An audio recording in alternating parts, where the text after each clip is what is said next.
this time an archetype session on the path of gifting on the archetype wheel. And the thing we've been doing for weeks now, just as a recap for those who just joined us today, is that we're talking about this archetype wheel, which is meant for coloring in to reflect on one's life path in terms of what is past, what is present, and what is future archetypes.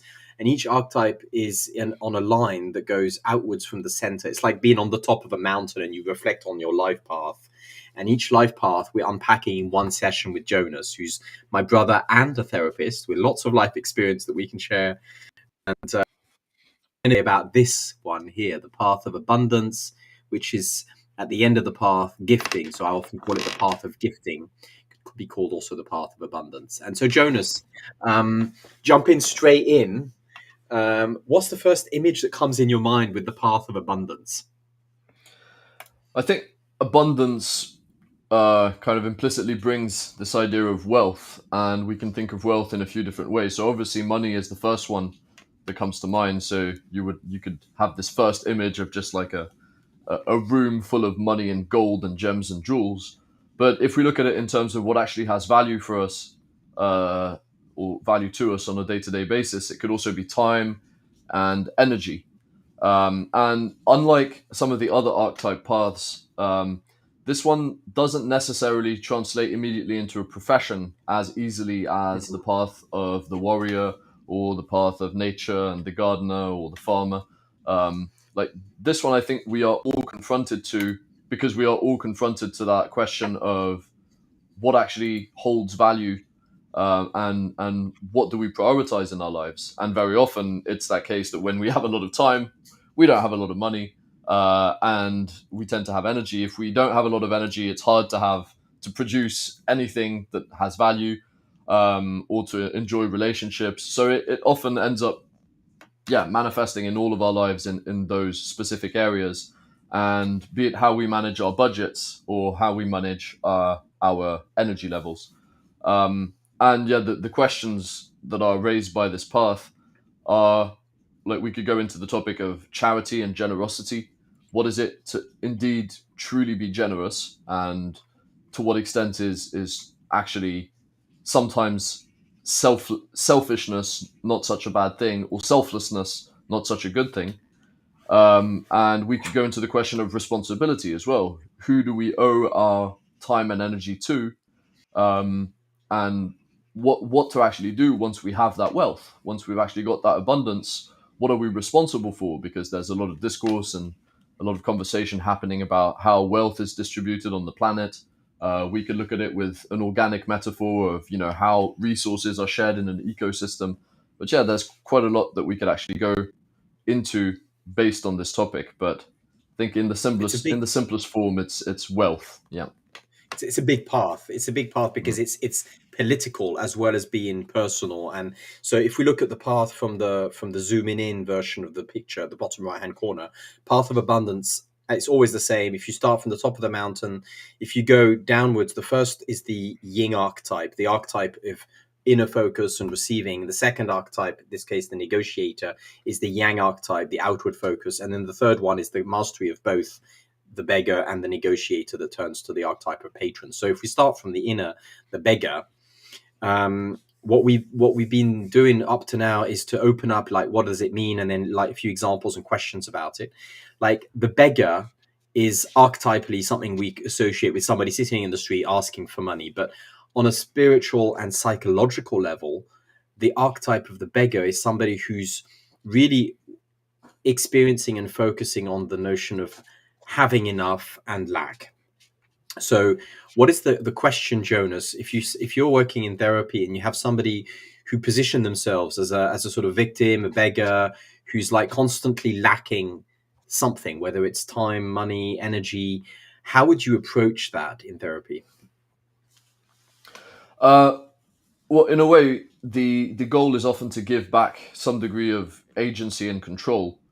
So what you would do is you would unpack the narrative, you would look at the story that the person tells themselves about why they're not having that time, why they're not having the money, and you kind of have to get to the question of what is actually due to them, what is their responsibility in all of this, what of this is a consequence of their choices, whether they realize it or not, and what is it that is maybe beyond their control, like systemic pressures, social pressures, any other limit that reality would pose on that person. Because once you start to identify where that person has some degree of control and responsibility, that's where they can start to translate that, turn that lack into a craving, into an ambition, into motivation to actually change something. So, in the context of therapy, it's often wanting to remove some degree of suffering. But if we look at it maybe more in a lighter sense, we could look at it. If you remember the days where you were a young professional, and you don't have money, you have time to some degree, you have energy, but you're lacking opportunity, you're lacking that job, you're having to like grovel and beg for your first internship where you're not even paid, and you have to like write these extensive application letters and forms, all of that just to try and just have just a chance to start accumulating experience, to start accumulating some degree of money, and get out of student struggles if you actually had to face them. But yeah, there's huge potential for motivation in that stage, and it forces us to restraint and, yeah, to some degree, just overall planning and dealing with frustration. If you think about it, nothing teaches you how to handle money as much as not having much and having to really be careful and count every cent. It's the Mm. same with energy. Nothing teaches you about what really matters and drains your energy. Nothing teaches you better than reaching that point and realizing, oh, okay, well, yeah, in practice, I like my job, but it has taken its toll. I'm not having enough time to do the things that give energy back. So that first stage, even though it generally doesn't feel great to be in that state of lack, it holds the seeds for potentially beneficial action and change, and it's a necessary step towards having, is to start in a place of not having Yeah. mechanically. Yeah, and it's often one of those archetypes, because the idea, of course, is that we would color the archetypes that we've already embodied in one color, and many people would say, well, why would I ever want to embody that one again? Like, who on earth would want to, go into the beggar archetype? But I actually have an example of a technology teacher that I used to have in school in France, who literally went into that beggar archetype as a choice. He earlier in his career, he just decided to go experiment as a homeless person in Paris. They basically just put everything aside, all their possessions. They went up to Paris and started sleeping under a bridge. For a Mm. whole year, they spent a year in the streets of Paris being a beggar. And he said that that was probably the most pivotal transformational experience he's had in his life, that conditioned everything from the way he had children, the way he educates them, his job as a teacher. The being a beggar and homeless in Paris was a choice that was not often made by people, that people would fall into it by accident. But he chose the archetype of beggar, and he came out really clear about values, and then changed his entire way of working with teaching, and as became an incredible teacher because of that. So I think it seconds what you just said, Jonas, about it's not necessarily only a dark and bad thing. There's a value in it. But maybe we could go into the what would be the self-reflection question that we could ask if somebody is in the present moment in that beggar stage. That's a good question. Could be something along the lines of, what am I willing to exchange for something else? What am I willing to go into a state of lack deliberately for, in order to receive something else? Am I willing to have less money and in exchange have more time, for example? Would that actually be beneficial in the overall system? Or if you're already in a state of lack that you don't choose, well, what else can I choose to give up to remove some of this? But I think, yeah, exactly like in the real world market, nothing is for free essentially. So it's an opportunity to reflect on what currencies do you want to switch. Um, yeah, And this because reminds chances me are of you can. the currency. Yeah, go on, go on. No, because yeah, chances are you can switch some of these for something else, and it's not Mm. always as simple as just time for money. you can bring a lot more nuance to it if you actually look at that diagram that you were showing. That's a very good it's a very good way to look at it. I think this diagram came to me accidentally when I was talking to some friend who was a designer working with sustainable design, and she was saying to me that, like, look, we don't really think in systemic logics. We really think in a very linear way as humans. But if we use the same way we look at the environment and ecosystems, but with our human exchange of value, this is what we should be looking when we talk about currency. It's not just about money. So, you could talk about social capital, material capital, of course, financial capital, money, but also living capital, intellectual capital. And so that kind of invites us to think that abundance can be in any of those or any combination of those. And that opens up the playground of abundance humongously.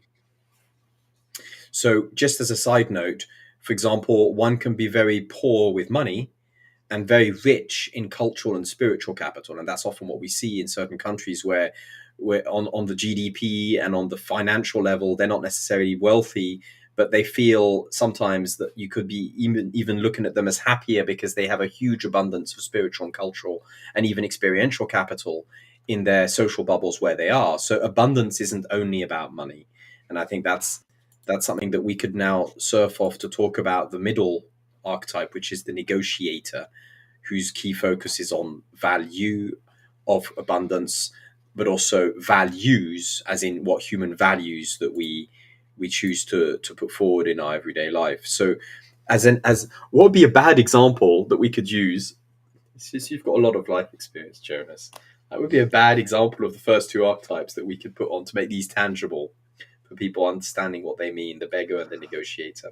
Oh, I think you could just go and evade responsibility completely and be like, right, well, I'm going to be a teenager about this, and because I'm lacking money, I'm going to take it from those that have it because they don't deserve it. I don't deserve being poor, so they don't deserve being rich. I'm going to rely on very black and white reasoning, and I'm essentially just going to become a thief. But I'll justify it to myself because I don't deserve this frustration and this lack, and I perceive that other people are responsible for that, so I'm just going to take matters into my own hands.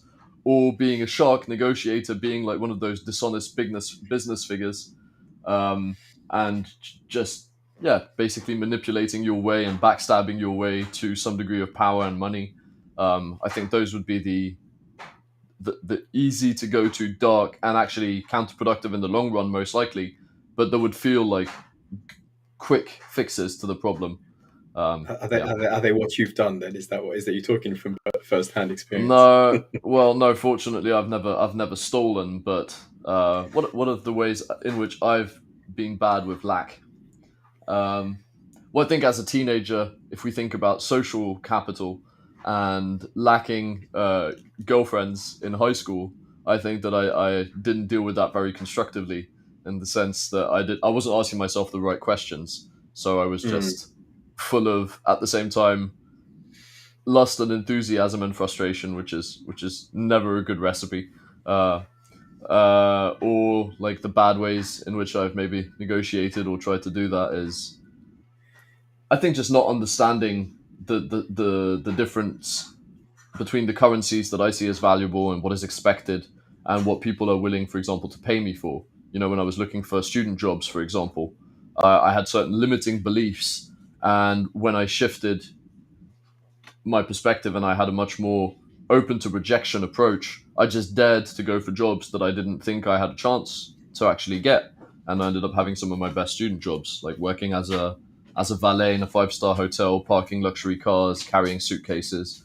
Um, I mean, it was still essentially very hard work and it wasn't very well paid, but still, like, you had tips, you had other opportunities, and it also helped to not glamorize the life of the rich and famous because I just got to see how just fundamentally miserable a lot of those people were, and they were just throwing hands of like fists of money at the problem and it wasn't going away. So it kind of made me think, maybe I shouldn't just be trying to only accumulate wealth in that sense. Like, it's a useful, it was a useful lesson in currencies and capital in general.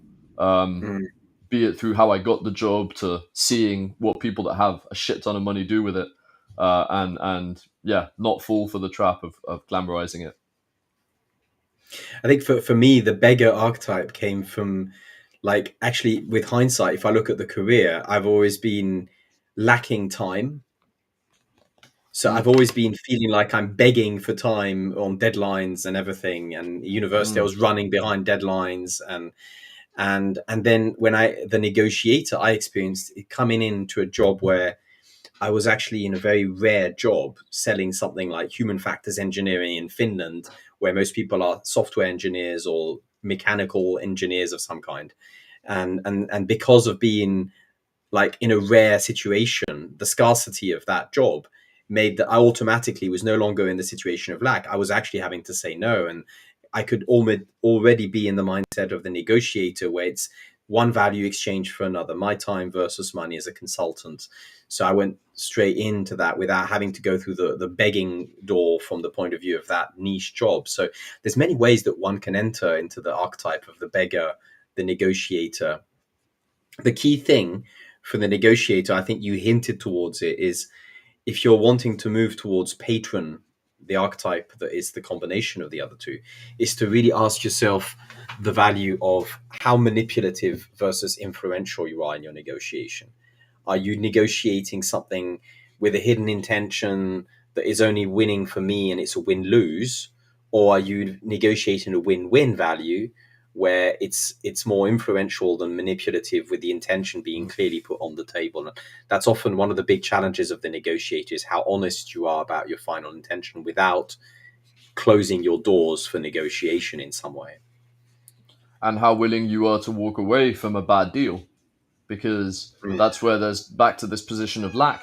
You've got to be willing to embrace the lack to mm, actually sometimes generate the value, and it's worth holding out on that period of lack rather than going into a bad deal. If it's not possible to have a win-win, then yeah, I'm risking lack rather than that, and that's a necessary evil. I think whatever business you're in, and whatever transaction we're talking about, whether we're talking about an unsatisfying relationship or a business agreement, it's true. You've got to be willing to embrace celibacy or lack of money in order to once to end up with something that actually has value and is sustainable in the long run.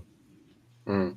So the beggar and the negotiator archetypes, those two there, can be, of course, in work. They can be also in your personal life, in relationship posture. Obviously, they're symbolic roles, they're archetypes as opposed to jobs, as you pointed out in the beginning, Jonas. So if we look at patron, in French, patron in slang is still like the boss, le patron. Whereas this is written in English, where patron is also associated to the idea of patronage, like art patronage, where you can give money to create a piece of art, and even a couple of euros, you're considered an art patron through some platforms nowadays. So patron is about the idea of having enough value, and it's not just money. It could be time. It could be all these other currencies that we talked about earlier, connection currencies, action currencies, spiritual currency, and so on. But having enough of it that you would actually be in a position to be generous with that to others in some way, and that is basically then having the power being a patron. So, what would you add as an example of a patron in everyday life, other than the obvious, patron of the art or boss of a company? What else would be a good example of patron in everyday life from a therapy point of view, for example? Any ideas?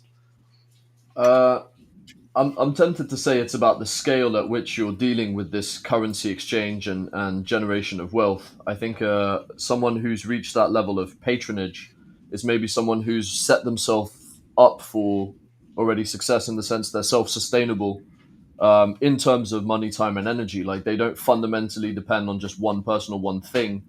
They have that overall balance and enough control over it that they basically, in practice, are not burnt out, have the money to do basically the things that make sense to them and make them feel alive, and have the time to actually enjoy those things, and then start to give some of those things in return. Give some time, give some resources, give some networking opportunities, and actually, without sacrificing themselves, they are helping others to reach that degree of self sustainability in a way. Hmm. So it does relate back to when we talked about the archetype of nature and operating at the more ecosystem level. Well, I think this is a bit similar in that sense, that it's about, yeah, generating and sharing all those different types of value in a way that is benefiting the whole kind of environment. So again, in practice, that would be someone who's there for their family but still has boundaries, is able to help out their relative that needs help moving, or that needs €1,000 because all of a sudden they need to buy a new laptop or something. um, Mm. and at the same time still is doing themselves well. They're not just in a savior role where they just feel that they need to be there for others no matter what, and that's what gives them value. Someone that would understand they have value in themselves, and that wouldn't just give away everything they have just to feel good about themselves. Back to this notion of charity, that you see a lot of wealthy people that are trying to buy some degree of moral validity by just giving a lot of money to causes, but maybe they could act on the system in a different way and actually empower people differently rather than just giving them money. I'm Mm. not saying it's not necessary to give aid and to bail people out. Like, of course, like that would be Mm. inhumane in some situations. But if you look at someone that is owning multi-million-dollar corporations, I'm sure that with the level of impact and power they have, maybe they could trade another currency. Maybe they could open up more, I don't know, time, opportunity, network. They could change their input into the system in a different way than just giving away some of their cash so they can pay less taxes. Mm. So that's another concrete way that you could look at this path of gift and being a patron. There's a really good example of that actually. With I've been working in the startup bubbles, and an angel investor. I've Mm-hmm. met several angel investors who are kind of exactly that archetype of a patron, who are bringing, of course, some money, but angel investors are generally bringing smaller amounts, less than 100k euros or whatever. But what they're actually doing is they're bringing other forms of currency. They're bringing social currency, so they're basically opening their network to the startup. So they're bringing social capital, sometimes experiential capital, sometimes even spiritual and cultural capital to the startup, by being in a position where they can coach. And I've even seen startup coaches who are investors and who insist that to be an investor, they have to be able to coach their founding team. So, Mm, example of crossing those different currencies as a patron, but doesn't only have to be money and have the power through money. mm, yeah. I think that the end of the path is gifting. Now, gifting is a really interesting one because cross culturally, if you look at history, every culture has been building trust through some form of ritualized gifting. The only thing that changes is what do you give, and how is it given. Like if you caricature in the Western world, we tend to give material value, discounts, gifts in terms of objects. If you go to some parts of the Middle East or Africa, the gifting might be the gift of time, being generous with your time when somebody's late. If you're going to Asia, in some cases, it's also the gift of promise of long-term relationship. Family-owned business are more valuable often because they're longer-term promises of business. But also, there's thing which are codified into the culture. So gifting is a very cultural thing. But ultimately, what is a constant is that every single culture has a form of gifting to create social trust. So it's a very Mm, powerful path, quite literally, not just because of the patron having the power and being the focus on power, but a great way to basically get power in any sense, not just financial power, is to be able to learn the art of gifting that is adapted to the culture and place and person that you're approaching. Do you have any good or bad examples of gifting that you can think of, Jonas, from a therapy perspective or from your personal life that we could dig out? yeah, I think forcing the wrong currency onto people. You could relate this back to the question of love languages and thinking, okay, great, I'm going to do this. I'm going to go to uh, uh, a 4 hour work week and I'm going to spend all of my time with my wife and kids and I'm going to force time onto them and they're going to love it. It's going to be great. Not realizing that actually that might not be what they want or need the most. Um, Mm. it could be also just from the other side, like gifting, that's just one side of the coin. Receiving is the other side of the coin. Um, and a lot of times you could put in a lot of work, but then not actually receive, like I am now receiving this wet cat that has been out in the rain, which is I'm willing to have. Well, apparently the cat is not willing to engage in this particular negotiation. But yeah, I think not being able, not allowing oneself to receive is a common pitfall of this path. Um, Not allowing oneself to receive proper payment or to give oneself the proper value. Actually, um, I think that would be at least that was one of my personal pitfalls on this pathway. Um, yeah, allowing yourself to charge concretely a certain price for your time, and allowing yourself to put a limit on how much time you're willing to spend trying to generate money. So yeah, receiving is very often actually more difficult than it seems. Mm. And so the patron is kind of a combination of both first archetypes, the beggar and the negotiator. So if we are a patron in the sense of fulfilled on a spiritual sense, that means that we're constantly aware of potential lack and value.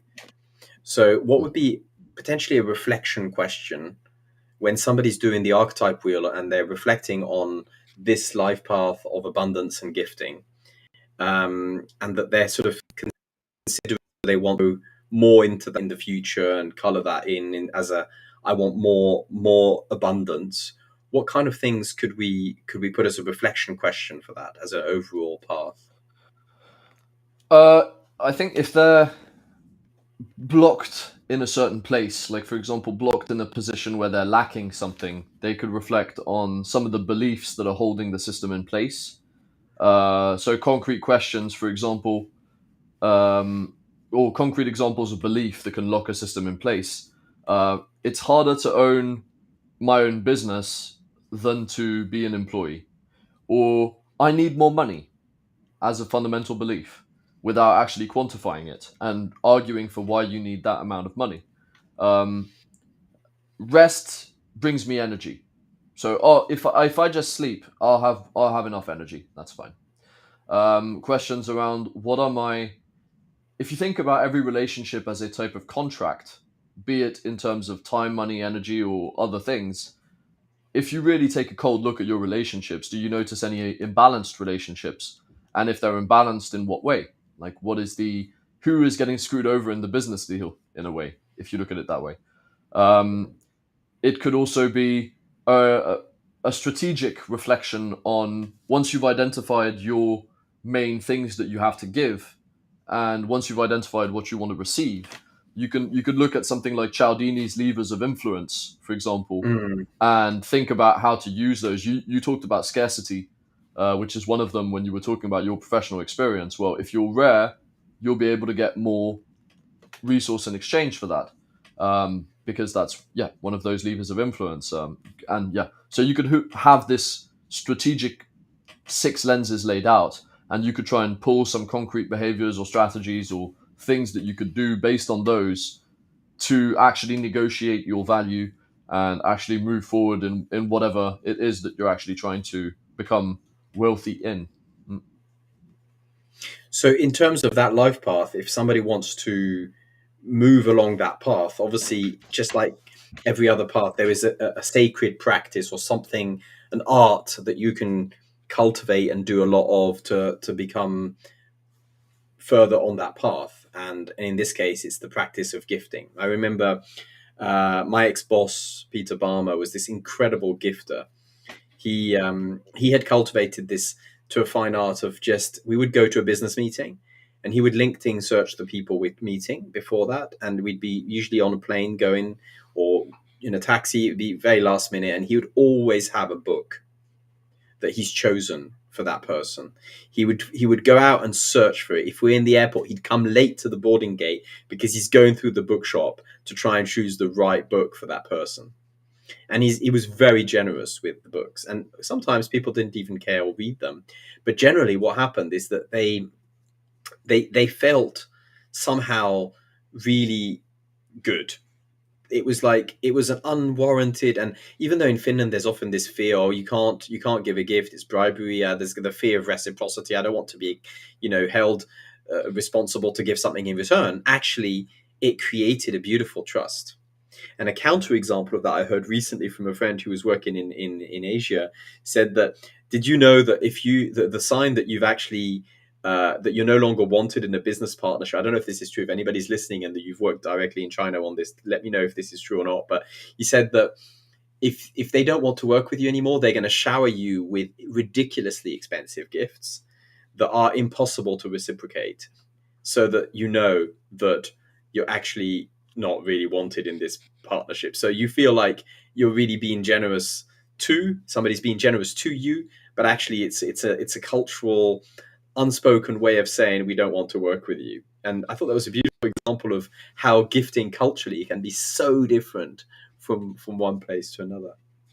And the misunderstandings that can happen spectacularly. Imagine if you're a Westerner arriving there and you bring them an amazing gift at the beginning of the business relationship, and they think, okay, they want to pull away. They can't. They or, don't want us to reciprocate. or us, Estève, coming from more of a Mediterranean background, I think we've received counterproductive examples of what happens when you're just trying to give a gift in the form of just a compliment or being kind or being explicitly friendly to people. How even the gift of friendliness can be misinterpreted and come across as an aggression to some people, Mhm. um, without there Actually, being obviously any intention. Actually, it reminds me of another case of gifting with regards to time. I was working on this project in Dubai, and there was some Finns who were going to work there, and they were very upset that the person we were interviewing was late, and they were ready to give gifts, they were ready to give discounts and to give negotiating leeways, but they were completely unaware that what was asked for was not a gift of monetary value, it was a gift of time. That when that person turned up late, 3 hours late, the Finn was like huffing and puffing, going like, this is disrespectful of my time, I have a linear calendar to and how could they do that, that is so disrespectful. And then actually what they were being checked on is, are they generous with their time? And then the Emirati person was basically turning up with a wide smile, checking out to see how trustworthy the Finn was. And the degree to which that Finn was okay and happy and smiley and forgiving about the lateness is the degree to which they have trust to build on for building the negotiation. And that was a beautiful other example of cultural complete mishap, where the Finn was going, oh, it's my time, please respect it. And the Emirati was going, are you generous enough to actually do business with me? So, I, yeah. I'm tempted to make or to draw a parallel with the give, take, receive diagram. If you have that anywhere, I think that's an Mm, interesting thing to reflect on. In because again, if we think about this in relationship, it's not just that straightforward. Okay, I'd like to receive more love in the form that has value to me. mm, Um, well, go on then. Ask for it. How does that go? How does that work? mm. Go up to your partner and be like, okay, I would like more love in the form of physical touch at a measurable frequency. And yeah, that's gonna keep the vibe for sure. You know, that's maintain sexual tension for sure. It's not You're not gonna sound like a robot at all. So I think actually to bring a little bit of nuance and some concrete examples, I think that this will give people a chance to maybe get what they want without having to sound like a robot therapist trying to get laid. Mm. This is probably the diagram you were talking about, the one I have on my fridge, right?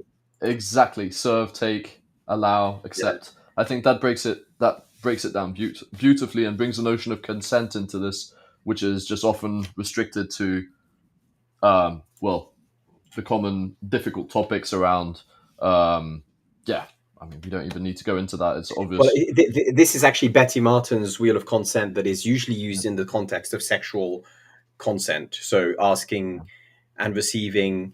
And what's interesting about this is that when people think about consent as being a very simple, linear, I ask and I get a consent, it's actually a bit more complicated, because there's what you receive, there's what you give, there's doing and being done to.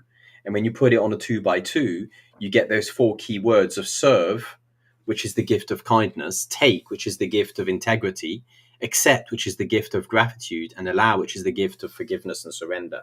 And they're very different experiences of human interaction and building trust. And a patron, one could say, is somebody who's mastered the art of all 4 of those, and not just the take, which is what people associate with patronage, is taking. because there's those 4 quadrants, and that's a big topic to go into, which we could open up on another session. But I think that's what you're referring to, is the wheel of consent. Yeah, absolutely. Yeah. Thank you. And the gifting is something that often we associate with what we want to receive. So if we want to receive integrity, we'll give integrity. If we want to receive money, we give money. But actually, it's quite helpful to open this up and sort of go, okay, well, what are the currencies that are going to be adapted and empathic for the other person? And that's where the negotiation becomes really powerful and influential, is that we're adapting the abundance and value on the currency level of the person. So if they're really wealthy and they're an investor in multiple companies, they might not be sensitive to your money, but they might be very sensitive to experiential or cultural capital. So there's always a currency that one can exchanging on that path of abundance and the path of gifting, which is the one from today. So we've looped the loop, Jonas. Path of abundance, path of gifting. That was one more path for coloring in to do a reflection on one's life. As a checkout, is that a path that you want to explore? Like in your future mapping on your archetype wheel, is that one that you want to explore? Yeah, I think it's one that I'm already exploring, and I guess the question that I have in the back of my mind, like the meta question on this one, is, you know how there are always strings attached to a gift, implicit or explicit, self-addressed or addressed to the other person. Like, I could do you a favor, and it could be just me buying myself a good conscience. I could be doing that because I'm trying to get you to like me. But generally, there are always some degree of strings attached. So, given that, if we assume that there's always something being traded for something, what is the right reason or a good reason to actually give? What is what is legitimate? Is it, I could give to build trust, but do I need to why do I need to build trust more than there already is? Do I need to obviously get more money? Why do I need more money? At that very concrete level. But I think it's interesting to consider, especially more at the energetic level, what are the right reasons to give, and why am I actually giving? And is there anything that I want to change about that? Or how do I want to update this regularly, to make sure that I'm staying, again, balanced on all of these fronts? I think for me, the big 3 pillars are always that time, energy, and money, and that very heavily relates to relationships as well, be it personal or professional relationships. But there's often all of these parameters and exchanges happening dynamically between those 3. So in order to myself maintain overall balance, I need to constantly think about, okay, what am I prioritizing and what am I trading for what? Like right now, I have a 4-day work week, so I have time. I have more energy than I think I've ever had before in my professional life. And now the question for me is, how can I accumulate and stabilize enough financial stability so that, for example, I could invest in property or set myself up for that type of abundance instead of throwing money out the window, renting every month? So that would be my personal level of challenge right now, and how I want to embody that archetype. So I know that it's about also embracing that state of lack and reducing costs. It's not always all about making more money, but it's about just dialing down on the number of times you get delivery per week, shopping in a way that you have leftovers and you eat good food and you give yourself that wealth in terms of health capital as well. So all of these things intertwine, and I'm willing to trade junk food and convenience for money. That's not a problem, like happily. So that's a concrete example, I guess. Thank you. Thank you for I was gonna be a little bit provocative and say, like, what are the limiting beliefs from a therapy perspective of renting versus owning? Because I was just reading this book by a financial guru that was saying that one of the big limiting beliefs around property, and that leads to a lot of people wasting money, is that it's always better to own than to rent. And he makes the case, and he's pretty wealthy. He makes the case why in some cases it's actually really not a good idea to be owning and having a bad deal versus renting and having the freedom and trading that freedom for perhaps not having the property in 20 years. And I think it was a really interesting read, because I've always thought that renting is less financially secure than owning, but he was making the case exactly as you said earlier, challenging the limiting belief around that value, and tapping Right. into new forms of abundance. So you're actually renting right now, so maybe that's one of the reasons why the wealth and the abundance is able to flow, is because of that freedom as well. So Yeah. No, anyway. you're absolutely right, and it's important to remember that you essentially don't know much. I don't know much. No one knows what they're doing. We're all just taking stabs in the dark, gambling, and with more or less confidence and elegance. But I mean, let's remember that we essentially don't know much. Um, so yeah, I'm receptive to having my limiting beliefs challenged. No worries. Yeah. As long as it brings me abundance. Yeah. So this was today's session on the archetype wheel. We've now done a certain number of them.